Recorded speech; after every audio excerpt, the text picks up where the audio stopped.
Kunja-bihari.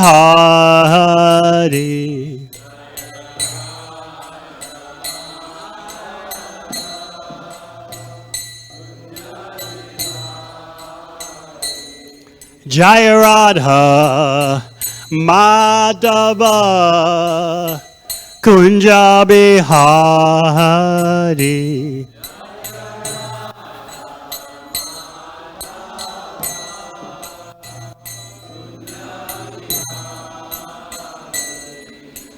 Gopi Janaballabha Giridharadhari.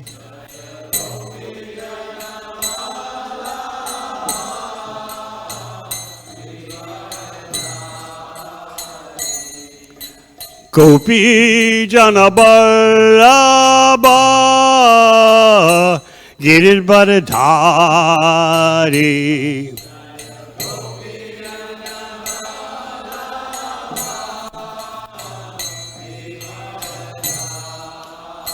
Yashodanandana Braja Janaranjana.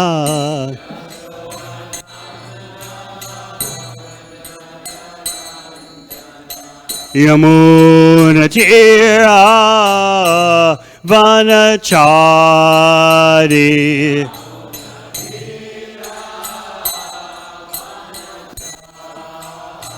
Yamunatira Vanachari.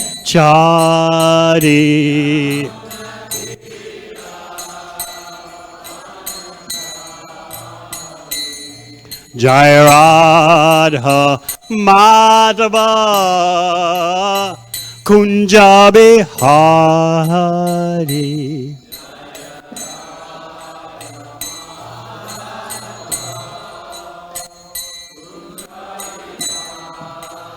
Jai Gopi Janaballabha Giridharadhari.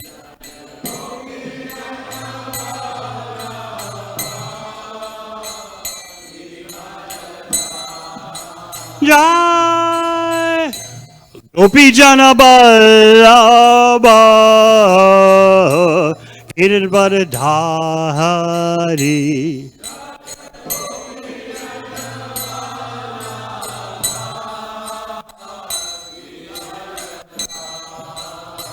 Yashodanandana Braja Janaranjana.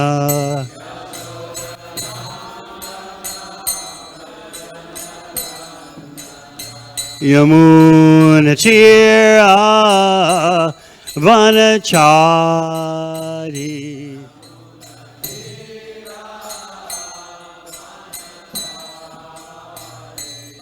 Jaya Radha Madhava Kunja-bihari.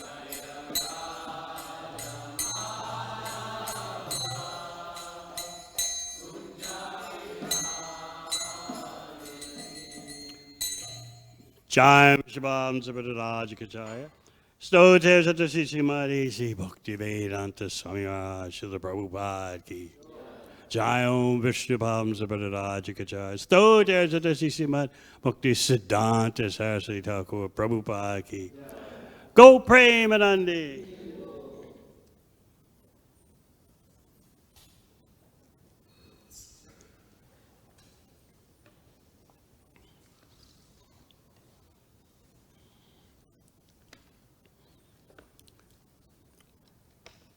Om Namo Bhagavate Vasudevaya.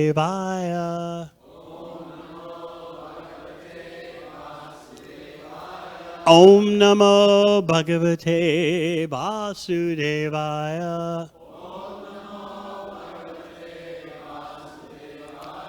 Om Namo Bhagavate Vasudevaya.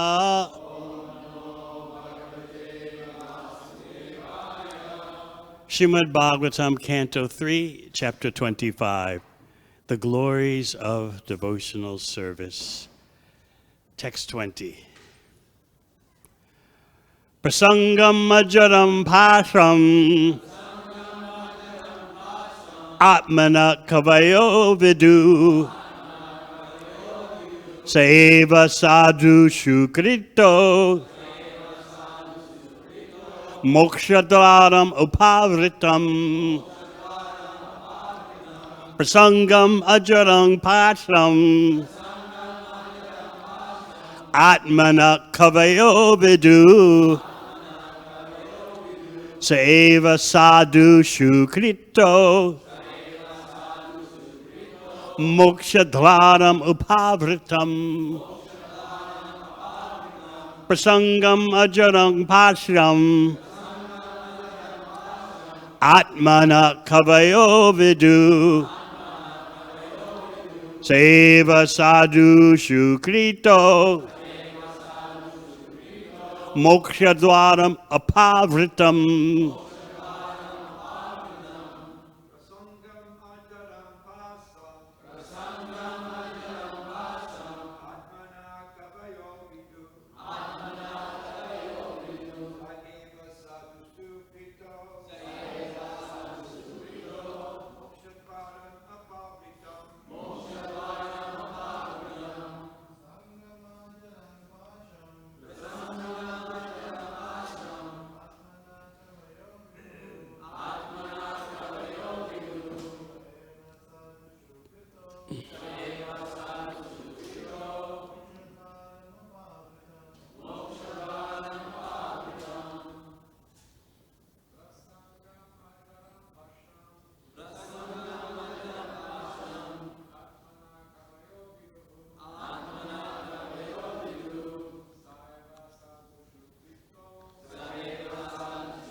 Vaishnavis.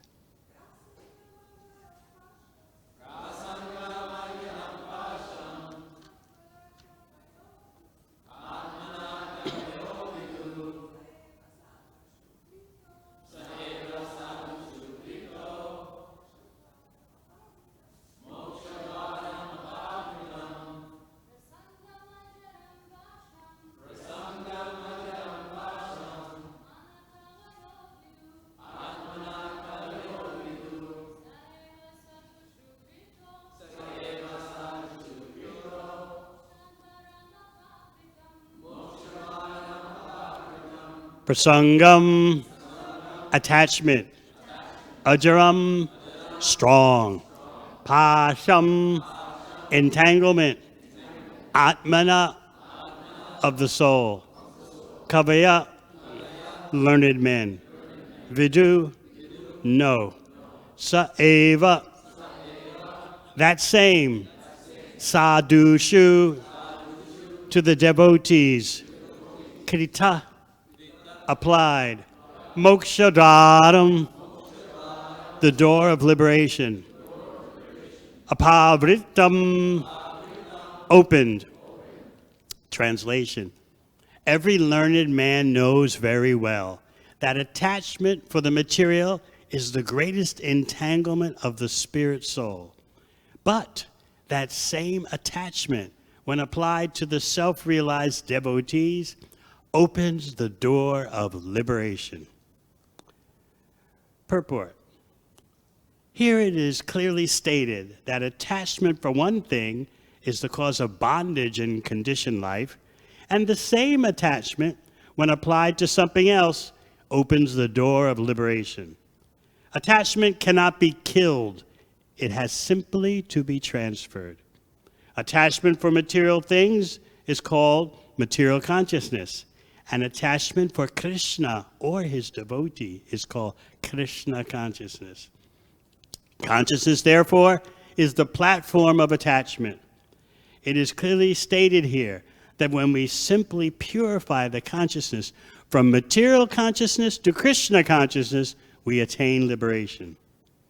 Despite the statement that one should give up attachment, desirelessness is not possible for a living entity. A living entity, by constitution, has the propensity to be attached to something.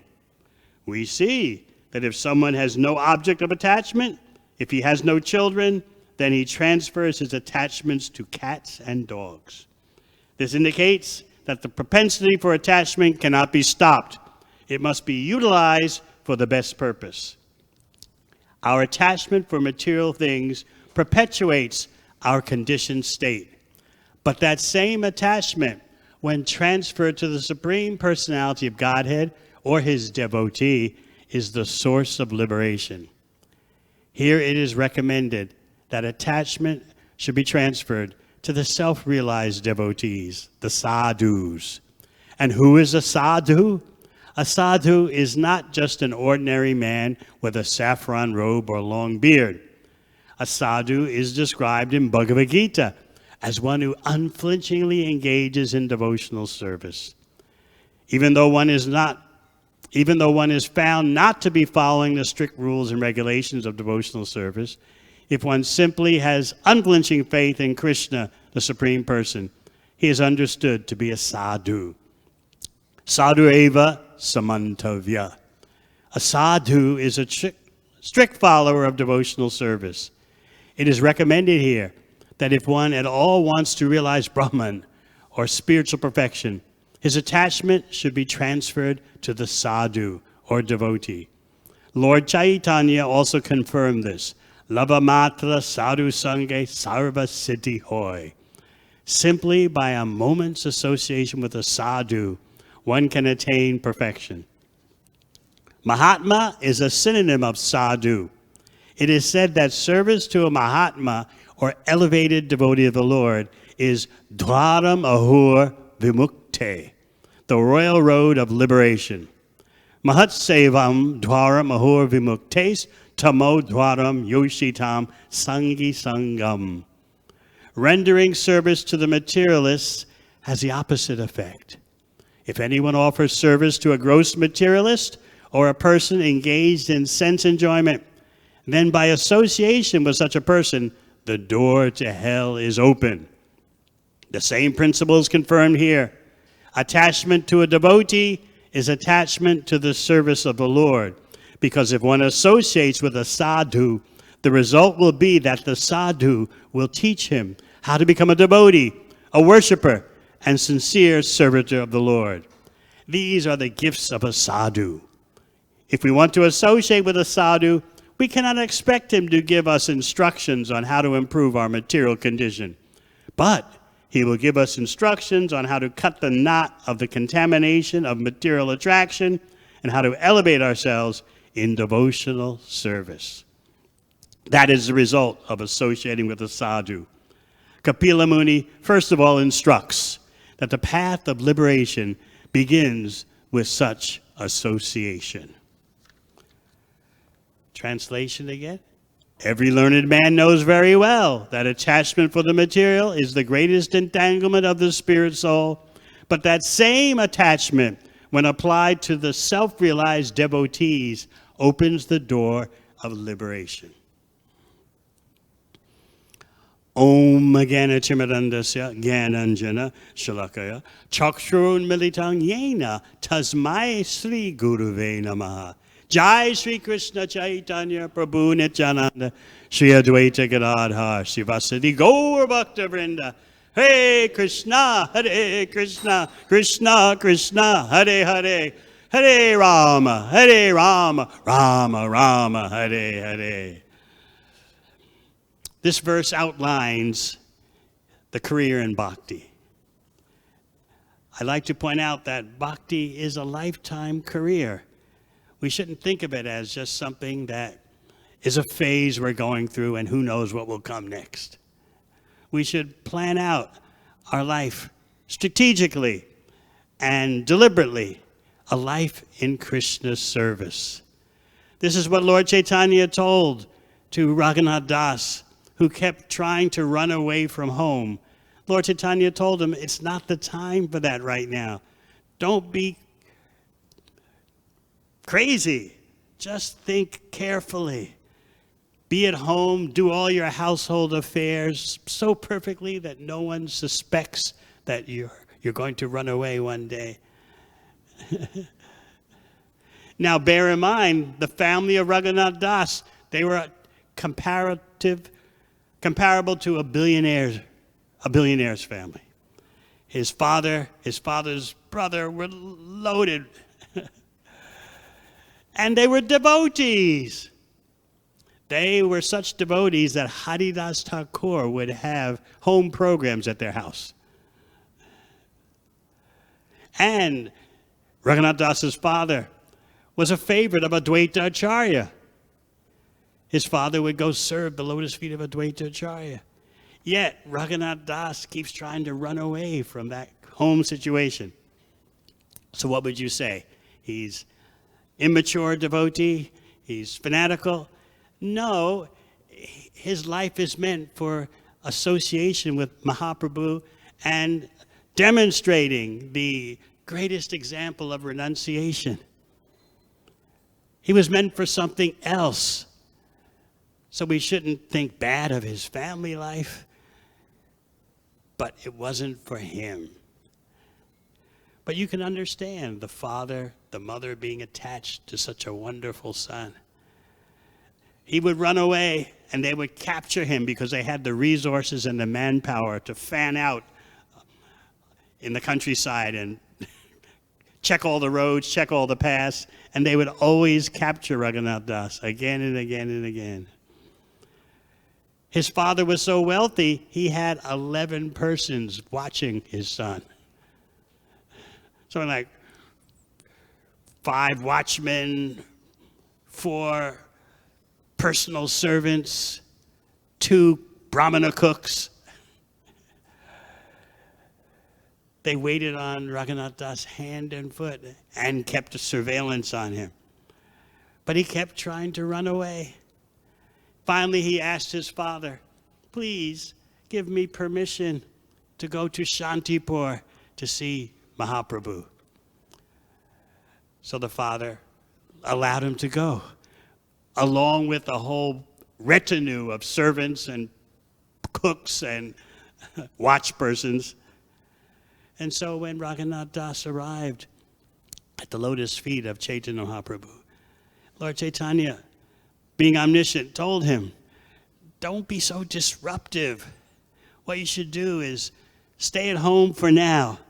Do your household duties so perfectly that no one will suspect what's really going on internally. And then the right time will come for you to run away. But think strategically, plan out your life. Be deliberative.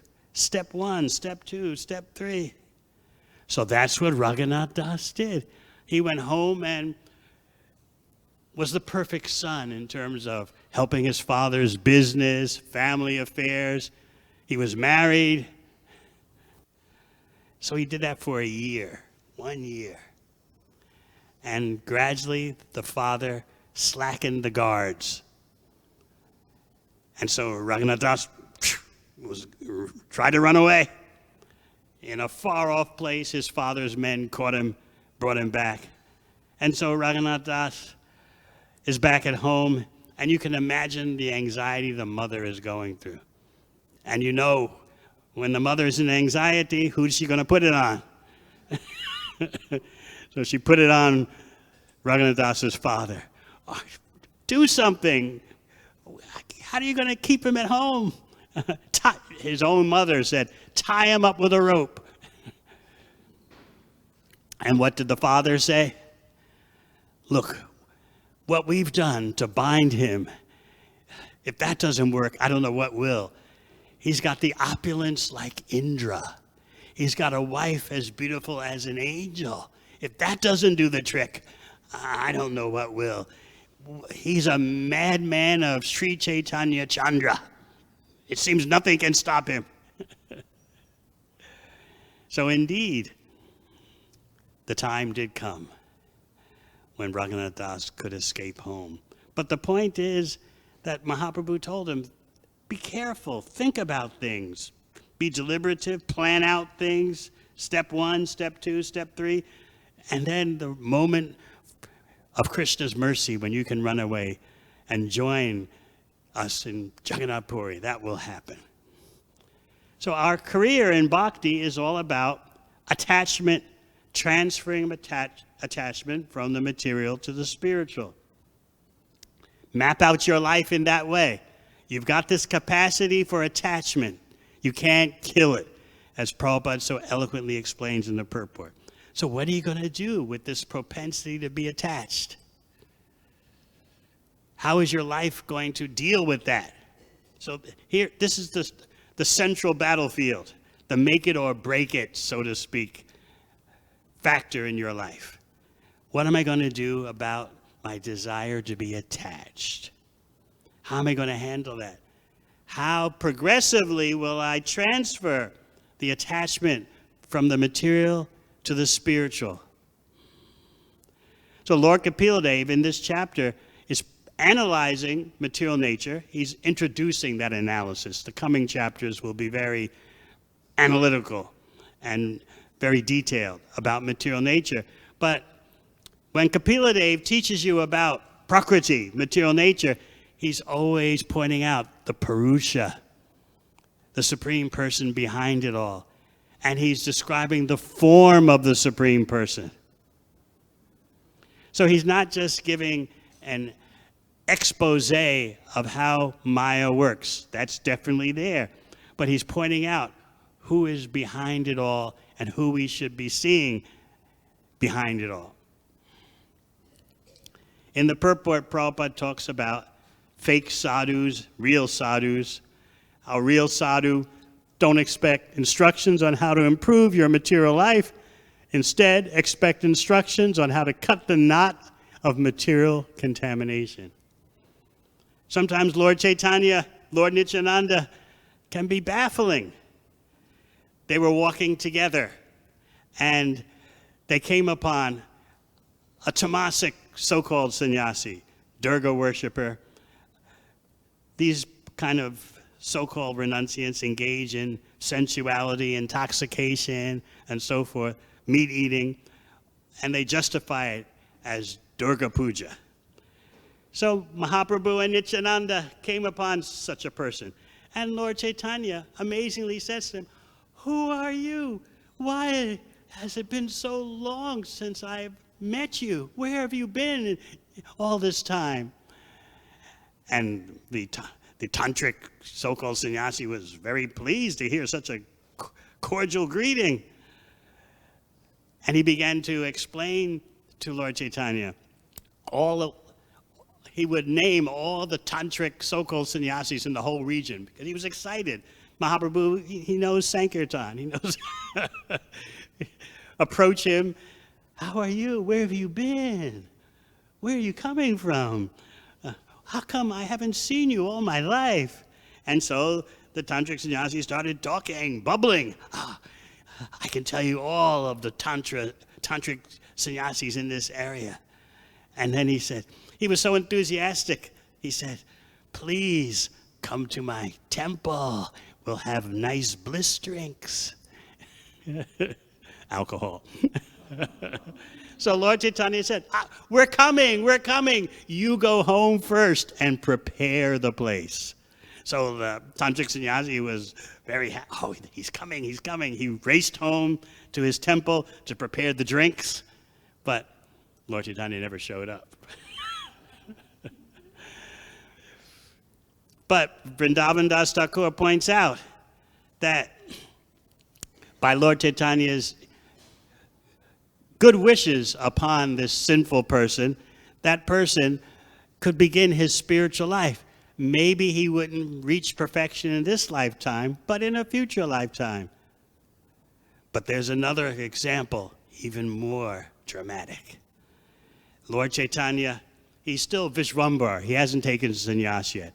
He's walking with Nityananda, who is in the garb of a sannyasi, and they're going to the house of Advaita Acharya. And on the way, Lord Chaitanya says, "Look at that house there. Who lives in that house?" And Nityananda says, "It's a tantric sannyasi."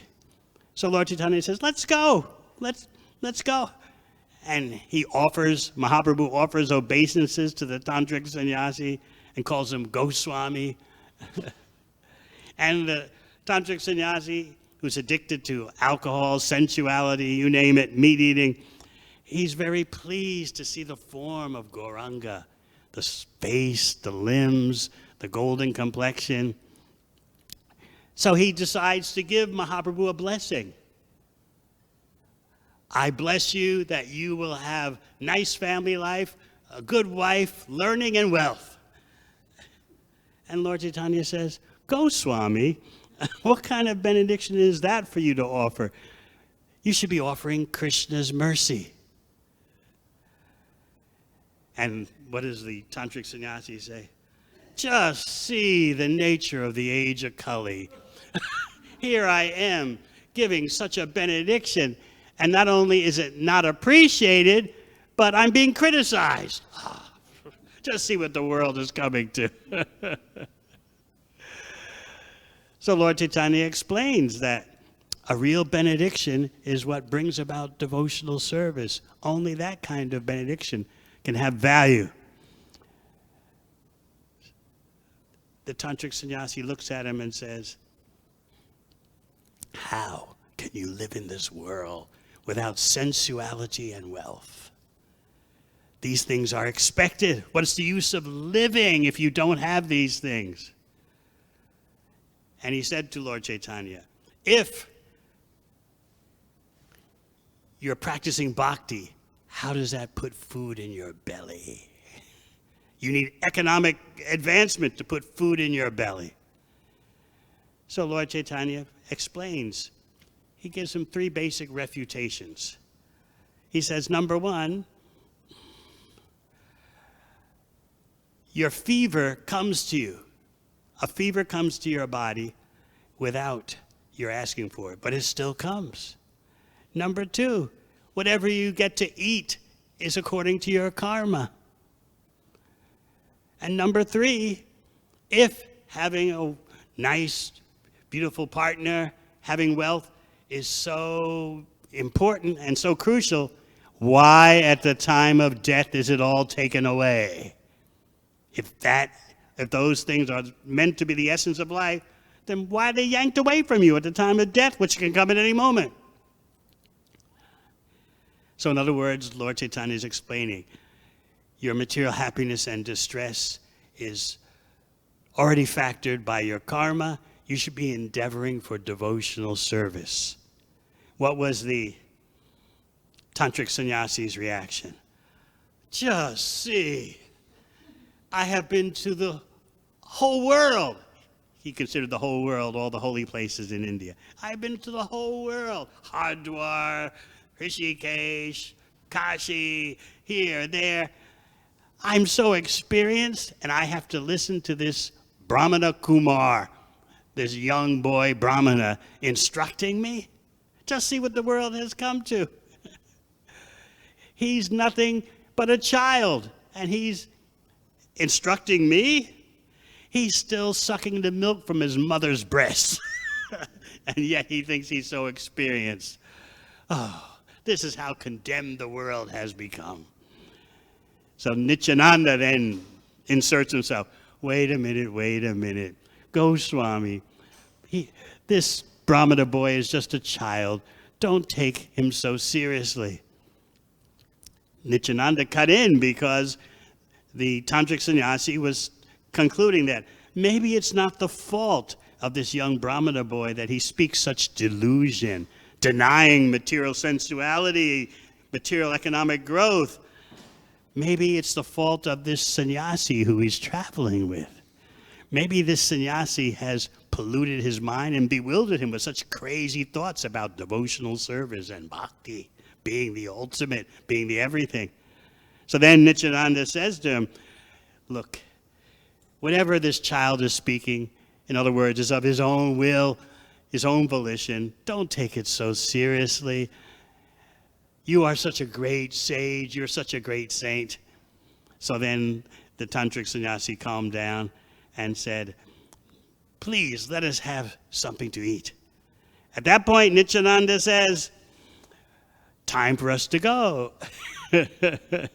We have an important business to attend to. But the tantric sannyasi pleaded, and then Lord Chaitanya, Lord Nityananda, upon deliberation, thought, it's our mission to deliver the most fallen. So they decided, we'll stay. We'll take bath nearby in the Ganga, and we'll come back. So they did that. They came back with some fruit and some milk. They didn't eat the tantric sannyasis cooking. They just brought their own fruit and milk, and they were eating. And then the tantric sannyasi, he looks at Lord Nityananda and says, would you like some ananda? I've got some ananda. And he motioned.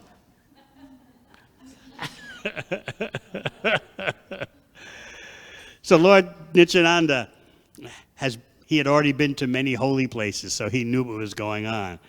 Ananda, eh? But then Lord Chaitanya, acting as a naive Brahmana boy, said, what is this Ananda he's talking about? Nityananda told him, I think he's talking about alcohol. Lord Chaitanya said, alcohol, let's go. So they washed their hands, immediately left, and jumped in the Ganga, both of them. As they began floating down the Ganga to the house of Advaita Acharya, which is another Leela we may talk about Saturday. So what's going on here? Why is Mahaprabhu, why is Nityananda hanging out with such unsavory characters? These tantrics, they have their own so-called shastras. Bhakti Siddhanta Saraswati Thakur in this Leela in Chaitanya Bhagavat describes a bit of the so-called shastras that these so-called sannyasis follow. First, you meditate on the guru and the deity, and then you take your glass of wine, and before you sip, you chant a mantra 5 times. And then you sip, and then you chant the mantra again 5 times, take another sip, and according to their shastras, you must keep drinking mantras, drinking until you totally lose it. And that's the goal. But because you said the mantras with each sip, you're a yogi. Maybe when you're going to Vrindavan, especially Govardhan Hill, you see on the side of the road these Babajis clad in red. Anyone seen? And they have a little altar set up at the side of the road with Shiva, Durga, and they have their pipe. And first they offer the pipe to the deity, and then... So why is Lord Chaitanya, why is Lord Nityananda hanging out with such persons? You have to understand their mission, to deliver the most fallen. But Srila Bhakti Siddhanta Saraswati Thakur points out there's an even deeper reason. Lord Chaitanya is showing, I'd rather associate and try to deliver these sensualist sinners than associate with Mayavadis. And bear in mind, when he says that, bear in mind what a Vedic, so-called Vedic impersonalist is. Very austere, always studying the Vedanta, living a very renounced life, far beyond what we can imagine today. But they know nothing of devotional service. So Vrindavan Das Thakur gives the example of Lord Chaitanya being in Kashi, Varanasi. The conclusion of that stay in Kashi is there in Chaitanya Charitamrita, where Lord Chaitanya was being blasphemed by the impersonalists. Oh, you're a sentimental bhakta. What is all this chanting and dancing? You should be studying Vedanta, speculating on Brahman. Finally, the associates of Lord Chaitanya couldn't take it anymore. They appealed to Lord Chaitanya, please, please do something about this. We're about to kill ourselves. We can't stand hearing this blasphemy any longer. And it's that time, at that moment, when someone came to invite Lord Chaitanya to lunch with the Mayavadi sannyasis. And he went because of the suffering of the devotees. But this is before. Chaitanya Bhagavat describes what happens before that. Lord Chaitanya was in Kashi, Varanasi, and all the Mayavadi sannyasis heard, the great Chaitanya is coming. We're all trying to merge with Brahman. He's already merged.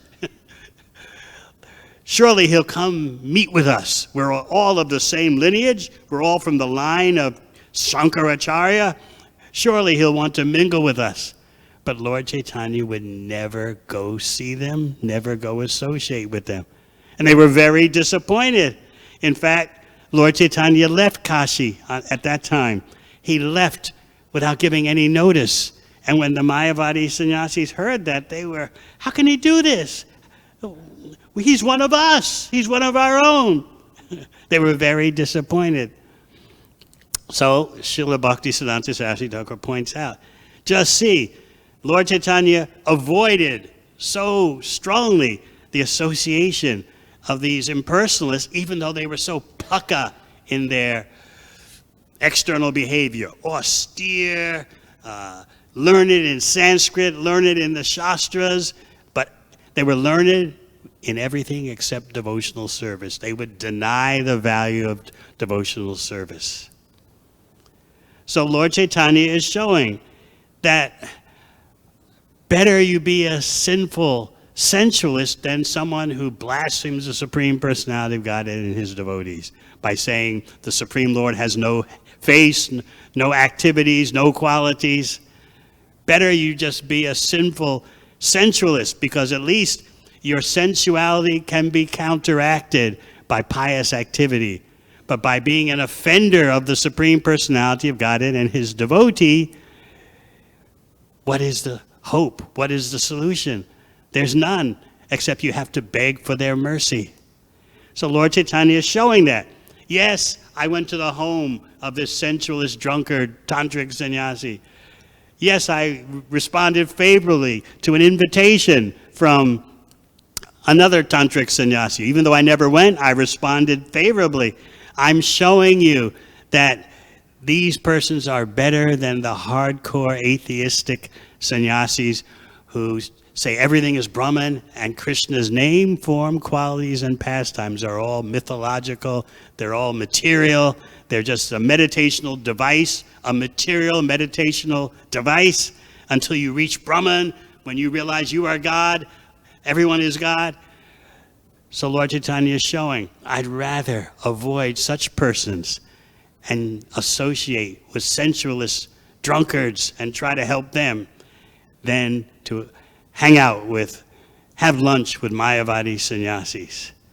So in this way, you might wonder, what would be the fate of that tantric sannyasi, sensualist, drunkard, meat eater?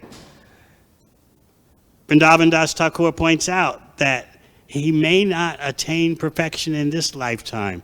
He's associated with Mahaprabhu and Nityananda, but still, he may not get it in this life, but there's the next life. So that's how Lord Chaitanya's mercy works. But he doesn't, Mahaprabhu refuses to give his mercy to such impersonalist blasphemers. In spite of their piety, in spite of their external austerities. So, Chaitanya Bhagavat points out that Lord Chaitanya is doing all this to show the ordinary devotee, because the ordinary devotee would think, oh, these Vedantic sannyasis, we have a slight difference of opinion with them, but they're all right.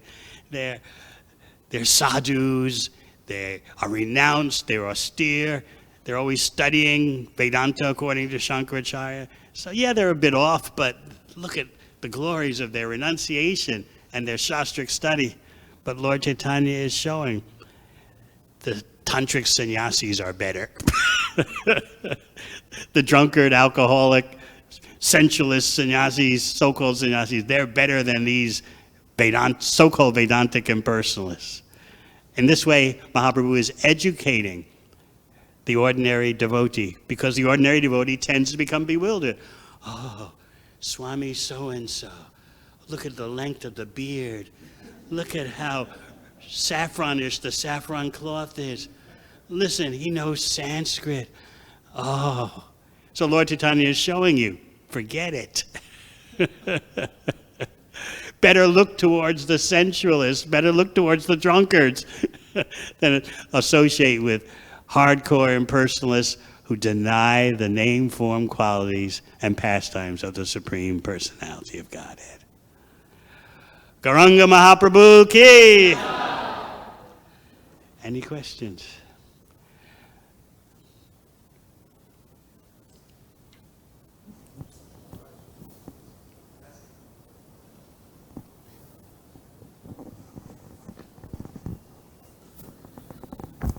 Hare Krishna. I was just wondering why Chaitanya Mahaprabhu didn't liberate them like what he did with Prakashananda Saraswati.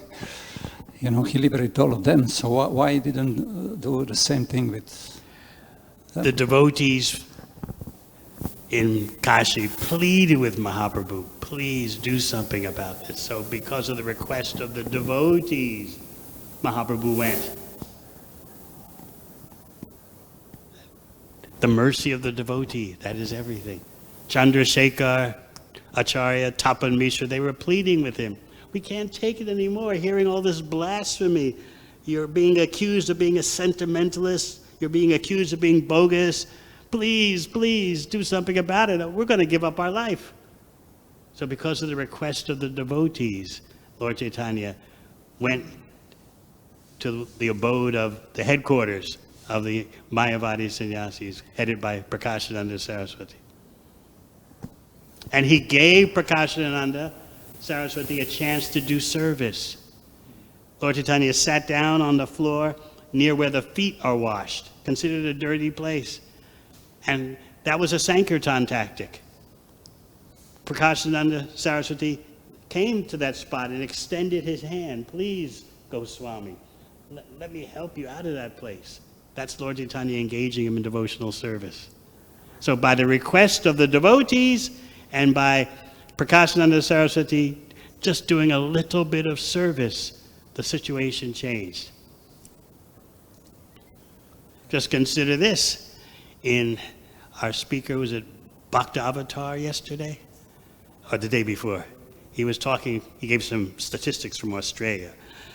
So when Prabhupada came to Australia, Melbourne, Australia, 1975, he said a very astounding thing. That if, when you're on book distribution, and someone takes one of his books, one of Prabhupada's books in their hand, looks at it, appreciates, nice, and then, no, not today, hands it back to you, that appreciation is enough to give you a human form of life in the next birth. So think about that. Shavas Prabhu.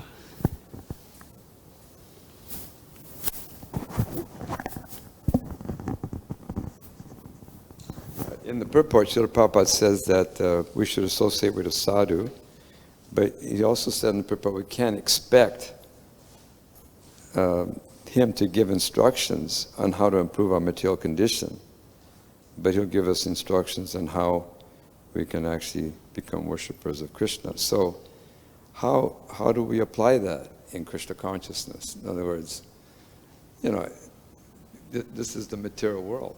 I mean, there's so many things that are needed, and there's so many things that go on. How do we apply that particular instruction? I'm sure, as the resident sadhu here, that when devotees approach you, maybe for financial or marital advice, the bottom line is always devotional service. Definitely. Yes. So you're giving them lifestyle guidance, all for the conclusion, having a Krishna-centered life. So that's the key element. Yes, that's the key element. We can help them.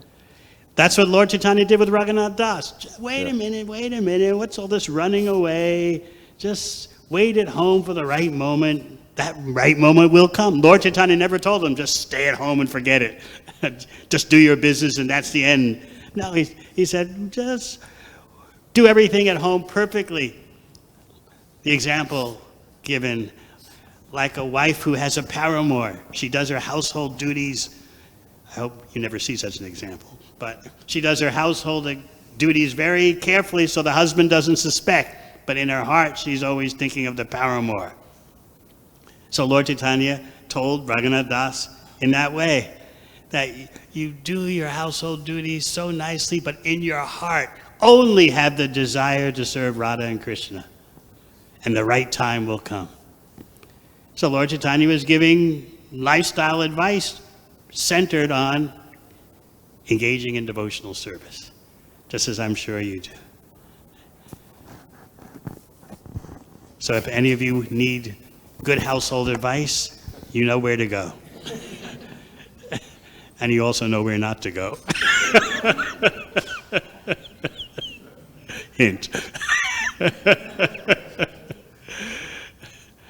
Yes. Hare Krishna Gurudev, thank you for a nice class. Wanted to ask, how would one know if they have received the mercy of Lord Chaitanya, Lord Nityananda? This is a point I like to explain on Nityananda's appearance day. Lord Chaitanya reveals Lord Nityananda. Lord Nityananda reveals Lord Chaitanya. It's a team. Just like Kṛṣṇa and Balaram are a team. When they go to the forest, they're doing teamwork. Similarly, when they come as Chaitanya Nitai, it's a team. Lord Chaitanya makes you aware of the need for Nityananda's mercy. The song by Narottam Das Thakur, Gauranga bolite habe pulakarshirya, Hari Hari bolite naine bhavenir, Arkabe nitai chander, karuna hoibe. When will tears flow from my eyes when I chant the name Gauranga? And then the next verse, when will I get the mercy of Lord Nityananda so all my material desires are insignificant? Just like when a fly lands on your shoulder, you don't fall to pieces. It's so insignificant. So that's what Narottam Das Thakur is implying, that when will my material desires be so insignificant? Kabe tucha habe. So first, Gauranga allows you to see the need for Nityananda. And then Nityananda allows you to see the need to deepen your relationship with Gauranga. So they go back and forth like that. So both are always together. Anything else? Yes.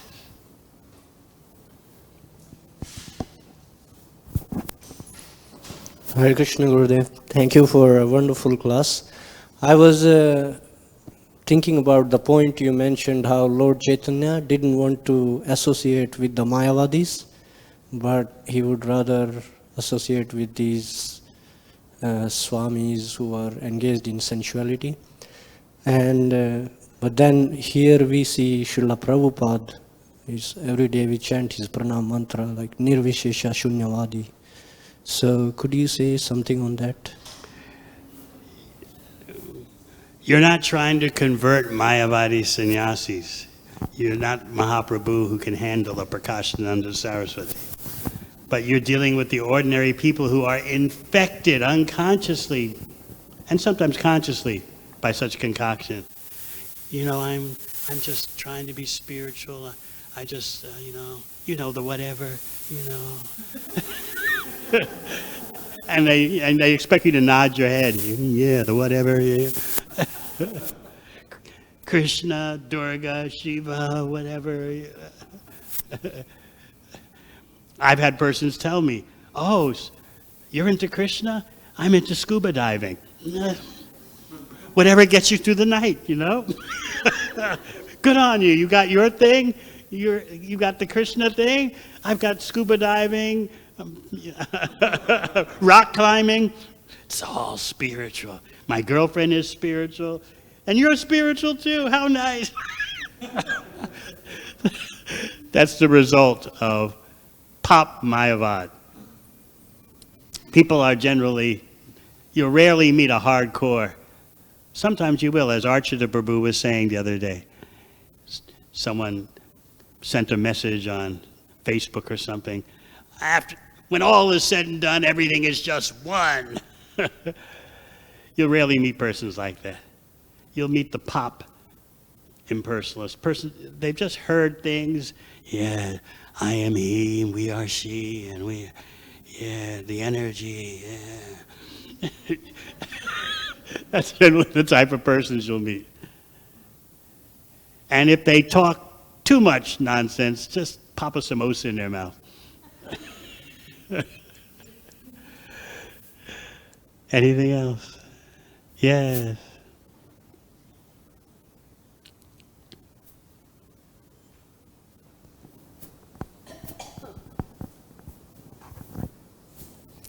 Thank you for such an instructive class, Maharaj.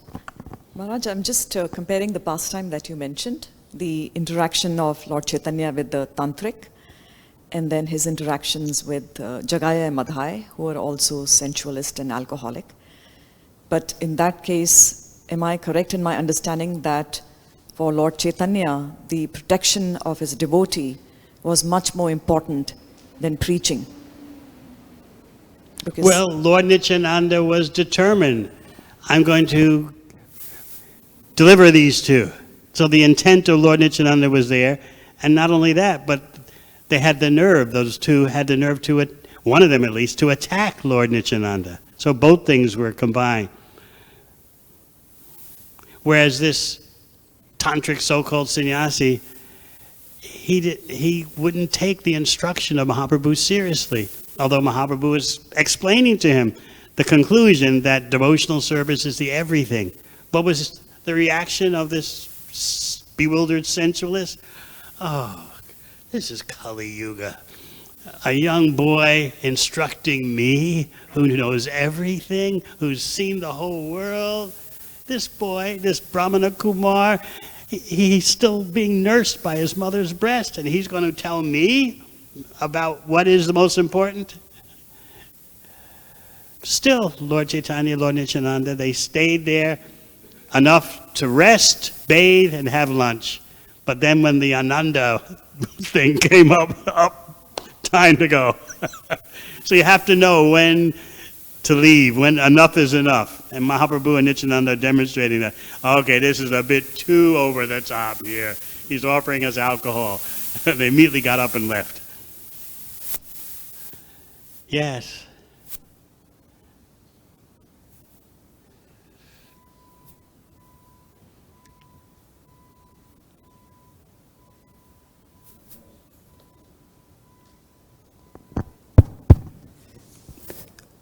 I want to understand this a little bit better from the 5th canto, text number 2, the 552.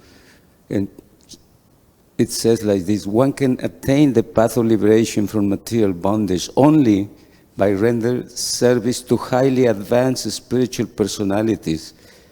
These personalities are impersonalists and devotees. Whoever wants to merge into the Lord's existence or wants to associate with the personality of Godhead, one should render service to the Mahatmas. So in that two statements there, it appears that it is given some kind of credit to the impersonalists as a great advanced devotees too. But they're not offenders. They're not Mayavadis. There's a subtle distinction between a Brahmavadi who is situated at a certain phase of spiritual development, focusing on the impersonal Brahman. There's a difference between that kind and the one who says, Krishna's Maya, Krishna's pastimes, Krishna's form are all illusion. There's a big difference. Shukadeva Goswami was a Brahmavadi. He says in 2nd canto, he says, I was perfectly situated in Brahman realization. And then my father began to speak while I was in the womb. My father began to speak the glories of Krishna. So you're pointing out that there are impersonalists who are just in that particular phase. They don't blaspheme Krishna. Whereas Mayavadis blaspheme Krishna. He's formless. He's qualityless. All right? Thank you very much. Hare Krishna.